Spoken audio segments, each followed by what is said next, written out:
Hello दोस्तों, welcome back. दोस्तों, आज हम बात करेंगे 2018 में रिलीज हुआ एक American psychological horror film unseen के बारे में।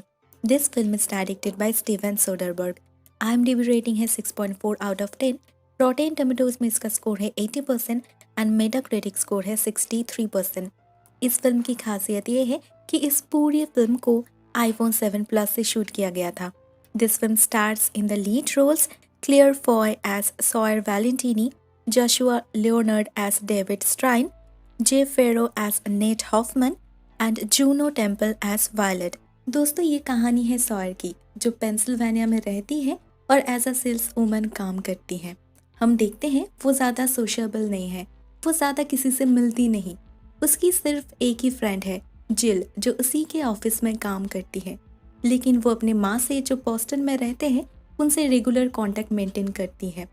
एक दिन वो अपने ऑफिस में एक आदमी को देखकर बहुत ही ज्यादा डर जाती है, क्योंकि उसे लगता है कि ये शायद उसकी स्टॉकर है, डेविड, जो पिछले कई दिनों से उसे फॉलो कर रहा है। कुछ दिन बाद वो एक लड़के के साथ डेट पे जाती है एंड इवेंचुअली वो उस लड़के को अपने अपार्टमेंट में भी ले आती है। वो दोनों एक दूसरे से कुछ कंफर्टेबल होने की कोशिश कर ही रहे थे। अचानक से सॉयर पैनिक्ड होने लगती है, मानो उसने कोई भूत देख लिया, और वो बाथरूम में जाकर खुद को लॉक कर लेती है। उस लड़के के साथ साथ हम भी कंफ्यूज्ड हो जाते हैं, उसके ऐसे बिहेवियर के कारण क्या हो सकता है। लेकिन सब कुछ क्लियर हो जाता है तब जब सॉयर कुछ ही दिन बाद एक हॉस्पिटल में जाती है काउंसलिंग करवाने। इस हॉस्पिटल का नाम है हाईलैंड क्रीक। वो वहाँ के डॉक्टर से मिलकर अपने लाइफ के बारे में सब कुछ शेयर करती है। हमें पता चलता है कि पिछले 2 साल से उसे डेविड नाम का एक बंदा स्टॉक कर रहा है, और इस बात से वो इतना ज़्यादा डिस्टर्ब फील करती थी कि उसने कई बार सुसाइड अटेम्प्ट भी की है। और अभी तो हालत ये है कि वो किसी भी लड़के से बात तक नहीं कर पाती। उसे हर जगह डेविड दिखाई देता है और हमेशा उसे ऐसा लगता है कि डेविड उसे देख रहा है। डॉक्टर उसकी सारी बातें सुनकर अभी से उसे रेगुलर काउंसलिंग करवाने की सजेशन देते हैं। इससे वो एटलीस्ट अपने मन की बातें तो किसी से शेयर कर पाएगी, जो वो नॉर्मली नहीं कर पाती। और इसके लिए वो कुछ फॉर्म्स भी फिलअप करती है। इसके बाद उसे ले जाया जाता है कुछ टेस्ट करवाने, और वो जैसे ही केबिन में एंट्री करती है उसकी सारी बिलोंगिंग्स ले लिया जाता है, इवन उसकी कपड़े तक। वो जब बाहर जाने की कोशिश करती है वो देखती है दरवाज़ा लॉक्ड है, और वहाँ पे जो नर्स थी वो सॉयर से कहती है कि देखो तुम प्लीज़ जल्दी से चेंज कर लो, क्योंकि आज का पूरा दिन तुम्हें यहाँ पर ही रहना होगा। ऑब्वियसली सॉयर थोड़ी सी कंफ्यूज हो जाती है। उसे लगता है कि ज़रूर कुछ गड़बड़ हुआ है, वो तो यहाँ पे सिर्फ काउंसलिंग करवाने के लिए आई थी। लेकिन वो नर्स उसे उसी की साइन किया हुआ फॉर्म दिखाकर कहती है, आपका ही सिग्नेचर है ना ये, तो अभी ये सब क्यों बोल रहे हो। सर टेंशन में आ जाती है और वो घर से बात करने की जिद करती है, लेकिन चांस मिलने पर वो फोन लगाती है पुलिस को और यहाँ के सारे सिचुएशन के बारे में उन्हें इत्तला करती है। वो नर्स भी वहीं पे थी, लेकिन सब कुछ देखकर भी उसे जैसे कुछ भी फर्क नहीं पड़ा। उल्टा वो बहुत ही कॉन्फिडेंटली सर से कहती है, पुलिस को ऐसे हजारों कॉल हर रोज आते हैं, तुम्हें क्या लगता है वो लोग हर एक कॉल को अटेंड करते हैं। एक सीन में हम देखते हैं सॉर को एक दूसरे केबिन में शिफ्ट किया गया है, जहां पर ऑलरेडी 2 पेशेंट है। एक है नेट हॉफमैन और दूसरी है वायलेट, जो बहुत ही वियर्ड है। बार बार वो सॉर को इरिटेट कर रही थी और वो उसे डराती भी है कि सॉर जब सो रही होगी वो उसकी सारे बाल काट देगी। और वो सॉयर को एक शार्प नाइफ जैसी चीज भी दिखाती है, जो उसने छुपाकर अपने पास रखी थी। सॉयर बहुत ही ज्यादा इरिटेट हो रही थी और टू सम एक्सटेंट वो डर भी जाती है। तो वो इस केबिन से भागने की कोशिश करती है, लेकिन गेट के पास उसे और एक पेशेंट जैकब मिलता है, जो उसे गलत तरीके से छूने की कोशिश करता है। तो वो इसके बदले में उसे जोर से एक पांच करती है। इनके झगड़ने की आवाज से एक अटेंडेंट केबिन के अंदर आते हैं, और जिसे देखकर शॉयर को लगता है कि ये डेविड है। वो डर के मारे उसे एक चाटा लगाती है, लेकिन ये बंदा तो डेविड है ही नहीं, ये तो कोई और ही है। हॉस्पिटल वालों को लगता है इस लड़की को दौरा पड़ रहा है, तो वो लोग उसे सिडेटिव देकर सुला देते हैं। नेक्स्ट मॉर्निंग सॉयर को पता चलता है उसे यहाँ पर और एक हफ्ता रुकना होगा, क्योंकि वो बहुत ही बीमार है और उसके लिए उसे थॉरो चेकअप की ज़रूरत है। उस दिन जब सॉयर दवाई लेने जाती है तो वहाँ पर एक अटेंडेंट को देखकर वो चिल्लाने लगती है, क्योंकि उसे फिर से लगता है कि ये डेविड है। लेकिन ये तो जॉर्ज शॉ है, एटलीस्ट उसके नेम टैग पर तो वही लिखा है। सॉयर को हर जगह डेविड दिखाई दे रहा था, लेकिन ये कैसे पॉसिबल हो सकता है। वो जिससे भी देखती है उसे डेविड सोचकर चिल्लाने लगती है। ऐसा लग रहा था कि वो सच में मेंटली अनस्टेबल है और उसे सच में ट्रीटमेंट की सख्त ज़रूरत है। उसकी ऐसी रिपीटेटिव वायलेंट बिहेवियर के लिए उसकी हाथ पैर बांध दिया जाता है और उसे वार्न भी किया जाता है कि अगर नेक्स्ट टाइम उसने फिर से ऐसी बदतमीजी की तो उसे बेसमेंट में रखा जाएगा। बेचारी Sawyer, we really feel pity for her. पता नहीं क्या बीमारी है उसे, हर जगह उसे डेविड दिखता है। भला ऐसे कैसे पॉसिबल है? ये हॉस्पिटल एक वेल सिक्योर्ड फैसिलिटी है, यहाँ पर कैसे डेविड आ सकता है? लेकिन नेक्स्ट मॉर्निंग उसके साथ जो होता है उससे ये बिल्कुल क्लियर हो जाता है कि वो पागल नहीं है, यहाँ पर सच में डेविड है। शायद जिस जॉर्ज शाह को देखकर डेविड सोच रही थी वो सच में डेविड ही है। दवाई लेने के समय डेविड उसे एक एक्स्ट्रा पिल देता है जिसके वजह से शायर बहुत ही वायलेंट बिहेव करने लगती है। उसे फिर से सिडेटिव दिया जाता है, लेकिन सिर्फ इतना ही नहीं, डेविड उसे एक चिट्ठी भी दिखाता है जिस पर शायर की माँ मतलब एंजेला की नाम एंड एड्रेस लिखा हुआ था। इसका मतलब एंजेला की जान को भी खतरा है। ये पागल अगर सॉयर के पीछे पीछे यहाँ तक आ सकता है तो ये तो कुछ भी कर सकता है, लेकिन ये डेविड यहाँ पर आया कैसे? इसका जवाब हमें कहानी के आगे पता चलेगा। एनीवेज, इसी बीच पुलिस भी आती है इस हॉस्पिटल में क्योंकि शॉय ने उन्हें कॉल करके बताई थी कि उसे यहाँ पर जबरदस्ती रखा गया है, लेकिन उसकी साइन किया हुआ फॉर्म देखकर और कोई भी गड़बड़ ना पाकर वो लोग यहाँ से चले जाते हैं। रात में शॉय को पता चलता है उसके केबिन में जो और एक पेशेंट है नेट, उसके पास एक फ़ोन है। बड़ी मुश्किल से वो नेट को मनाती है ताकि वो उसे वो फ़ोन यूज़ करने दे। शॉयर इस बार अपने माँ को फ़ोन लगाती है और उन्हें सब कुछ इन डिटेल्स बताती है। सब कुछ सुनकर एंजेला भी बहुत ही ज़्यादा टेंस्ड हो जाती है और वो तुरंत हॉस्पिटल के लिए निकल पड़ती है, लेकिन यहाँ पर आने पर उन्हें भी वही सारी सेम चीज़ें सुनना पड़ता है। यहाँ के डॉक्टर्स उन्हें क्लियरली बताते हैं कि एक बार शॉयर ठीक हो जाए उसके बाद उसे छोड़ दिया जाएगा, लेकिन उससे पहले नहीं। माँ बेटी की बातों को सुनकर हमें पता लगता है सिर्फ डेविड के वजह से ही नहीं, असल में शॉयर अपने पिता की मृत्यु के बाद से ही डिप्रेस्ड रहती है। एंजेला उसे प्रॉमिस करती है कि वो कुछ भी करके उसे यहाँ से बाहर निकालेगी और वो यहाँ से चली जाती है। इधर शॉयर को नेट से इस हॉस्पिटल के बारे में कई सारे राज पता चलता है। इस हॉस्पिटल में एक बहुत बड़ा इंश्योरेंस स्कैम चल रहा है।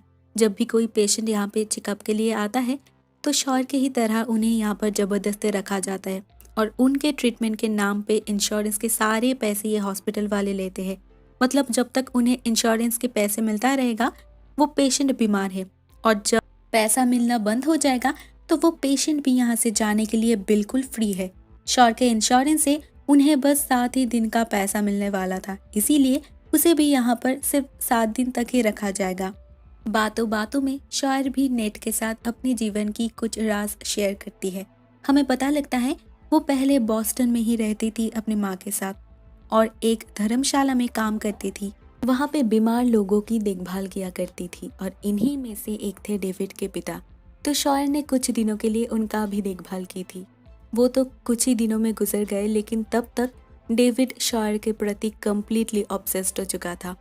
वो पागल की तरह उसे फ़ोन किया करता था, टेक्स्ट किया करता था, फ्लावर्स भेजता था और एक दिन तो उसने हद ही कर दी। चोरी छुपे शॉयर के घर जाकर वो एक ब्लू ड्रेस छोड़ आया। शॉयर बहुत ही ज़्यादा डर जाती है। आफ्टर ऑल ये उसकी सिक्योरिटी के सवाल है। वो पुलिस से भी कांटेक्ट करती है, लेकिन कुछ भी नहीं होता। आखिरकार वो बॉस्टन छोड़कर पेंसिल्वेनिया चली आती है और यहाँ पर ही रहने लगती है, लेकिन यहाँ पर भी उसे डेविड से छुटकारा नहीं मिलता। और आज उसकी ऐसी हालत के लिए कहीं ना कहीं एटलीस्ट कुछ हद तक डेविड भी ज़रूर रिस्पॉन्सिबल है।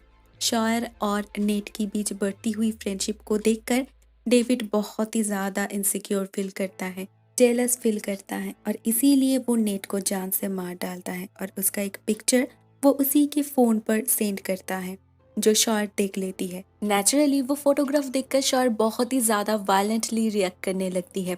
वो एग्रेसिव हो जाती है। वो सबसे कहती है कि नेट का खून हुआ है और मुझे पता है किसने किया है, लेकिन कोई भी उस पर बिलीव नहीं करता और उसकी ये बदतमीजी के लिए उसे फाइनली बेसमेंट में शिफ्ट किया जाता है। और एग्जैक्टली यही डेविड चाहता था, क्योंकि उसे यहाँ पर बात करने का मौका ही नहीं मिलता था।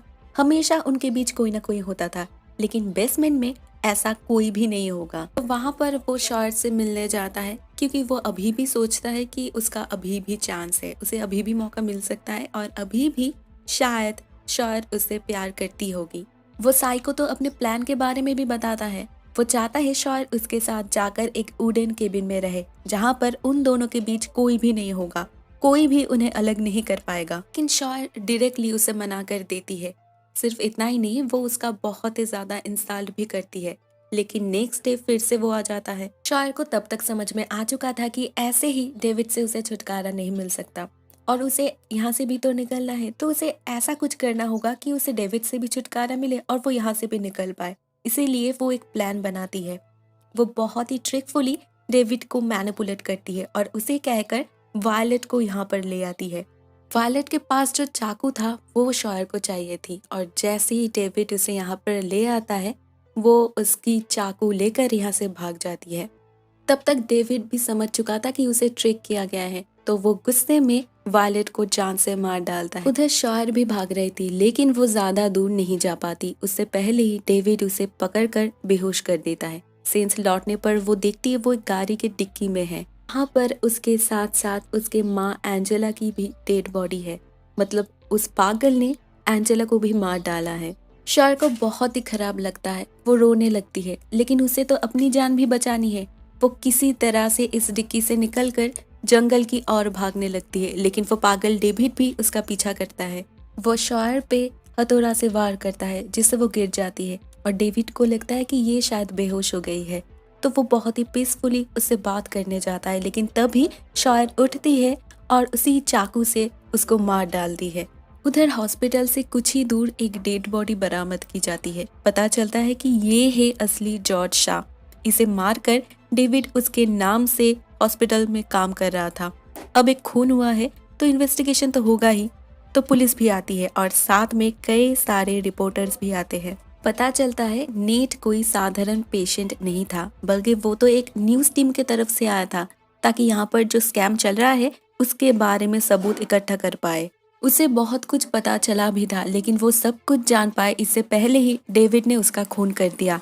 पुलिस भी जब डिटेल में इन्वेस्टिगेट करती है तो उन्हें भी सफिशिएंट प्रूफ्स मिलता है और यहाँ पर कई सारे डेड बॉडीज भी मिलता है। तो फाइनली इस हॉस्पिटल को बंद कर दिया जाता है और यहाँ के एडमिनिस्ट्रेटर मिस ब्राइटर हाउस को अरेस्ट कर लिया जाता है। तो अभी फिलहाल सब कुछ ठीक है और ये भी साबित हो चुका है कि शॉयर पागल नहीं थी। देखते देखते 6 महीना बीत जाता है। शॉयर भी एक नई तरीके से जिंदगी शुरू करने की कोशिश कर रही है। माँ की कमी तो पूरा नहीं हो सकता, लेकिन फिर भी वो एक रेगुलर लाइफ मेंटेन करने की कोशिश कर रही है। शॉयर अभी पहले से काफी खुश है और उसे एक प्रमोशन भी मिलने वाला है। एक दिन वो अपने एक फ्रेंड के साथ, मतलब जिल के साथ रेस्टोरेंट में जाती है। सब कुछ ठीक ही था, अचानक से वो अपने पीछे से डेविड का आवाज सुनती है एंड शी फ्रिक्स आउट। वो उठती है, एक चाकू लेती है और उसके ऊपर वार करने के लिए जाती है, लेकिन तभी वो आदमी पीछे मुड़ता है और हम देखते हैं ये तो डेविड है ही नहीं। शॉयर भी स्टंट हो जाती है। ये वो क्या करने जा रही थी? अगर वो आदमी पीछे नहीं मुड़ता तो शॉयर ने तो उसे मार ही डाला होता। शॉयर उस रेस्टोरेंट से भाग जाती है, लेकिन वो अपनी लाइफ की रियलिटी से कब तक भाग पाएगी? रियलिटी तो ये है कि वो इवेंचुअली एक पैरानॉइड बन चुकी है। Now she is completely insane. दोस्तों, अगर आपको ये वीडियो अच्छा लगा हो तो प्लीज़ एक लाइक दे देना एंड सब्सक्राइब कर लेना। टाटा।